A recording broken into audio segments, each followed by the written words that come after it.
5 రాష్ట్రాల్లో నకిలీ కరెన్సీ తయారు చేస్తున్న అంతర్రాష్ట్ర దొంగల ముఠాను అరెస్టు చేసి రిమాండ్కు పంపినట్లు నిజామాబాద్ పోలీసులు తెలిపారు.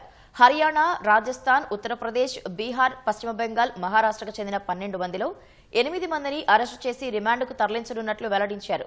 ఇటీవల ఓ మద్యం దుకాణంలో లభ్యమైన 500 రూపాయల నకిలీ నోట్లతో ముఠాను పట్టుకున్నామన్నారు. ముఠా సభ్యులతో పాటు పలువురు కస్టమర్లను అదుపులోకి తీసుకున్నట్లు అధికారులు చెప్పారు.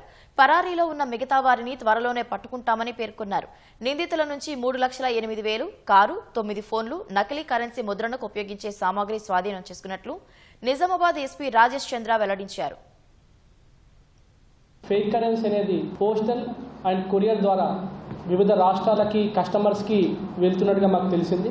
సౌరవ్ డే ఇతని డ్యూటీ ఏంటంటే ఫేస్బుక్లో మల్టిపుల్ గ్రూప్స్ క్రియేట్ చేసేసి కరెన్సీని సర్క్యులేట్ చేయడం. ఇలా డిఫరెంట్ గ్రూప్స్లో వాళ్ళు క్రియేట్ చేసుకుని ఫ్రెండ్ రిక్వెస్ట్ అందరికీ పెడతారు.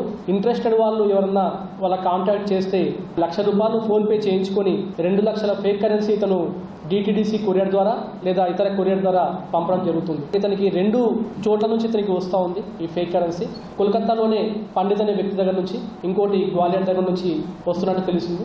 ఆ బీహార్లో మనకి కౌంటర్ఫిట్ కరెన్సీని ప్రింట్ చేస్తున్నాడు అతను దొరకడం జరిగింది. And 80% of the material seized అతని దగ్గర చేయడం జరిగింది. అతను ఒక గవర్నమెంట్ టీచర్.